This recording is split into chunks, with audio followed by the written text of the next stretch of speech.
Chapter 19. In Yin Yang there was a pastor who looked after us. He too said that our plan was dangerous and that the border with Burma was not only well watched, but also hard to cross. But, full of hope, we felt that we ought to try it as soon as possible. It was around midday on 10th May 1999.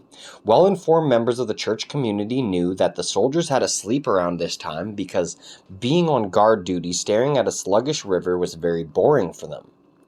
The pastor drove us to the river where we had arranged for a boat to meet us. He had to leave us on our own from this point. My mother grasped the oars and my sister and I lay down in the bottom of the boat. A woman alone in a boat was less suspicious. She might be a farmer's wife, a herb collector, or a shepherdess going to look after her animals.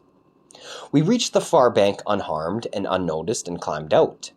Then we had to push the boat back into the water so that the current would carry it away and cover our traces. But this wasn't the border itself. We were still in Chinese territory. The river that formed the actual border lay hidden, a few hundred meters away, running between high banks. We made our way through thickets and reed beds, the last stretch before the water involved sliding under an eroded overhang.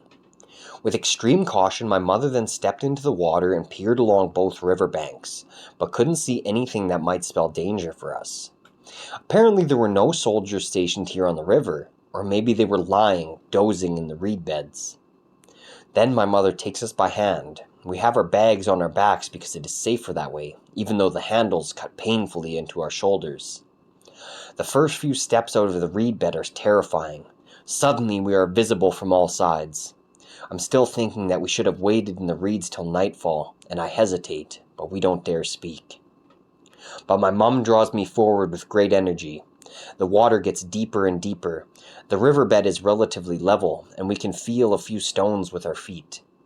I bang my shin bone painfully against a big stone that I haven't seen because of the murky water. I am almost tipped over by this, and with my heavy bag on my back I would have gone under. But my mum grasps me and pulls me ever onwards. The water is up to my chest and up to my sister's neck. My mother gives her a piggyback and struggles towards the far bank. She seems to be consumed by one sole aim, forwards, across, and into the safety of the thicket. The water grows calmer again and then the current slackens off.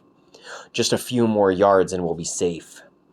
Then we hear men calling out behind us, Chinese voices.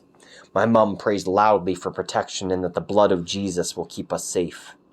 Again there is a shout, but no shots are fired.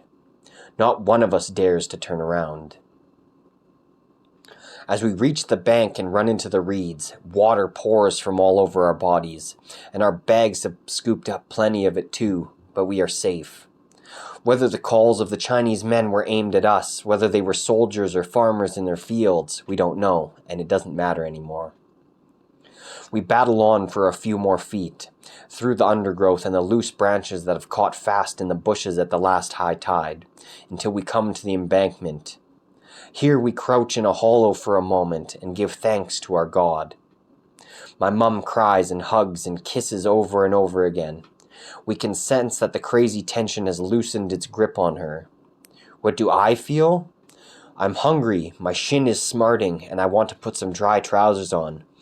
But somehow the tension has lessened for me too, and I just want to live like a normal person again. But when we open our bags, not much has stayed dry inside them.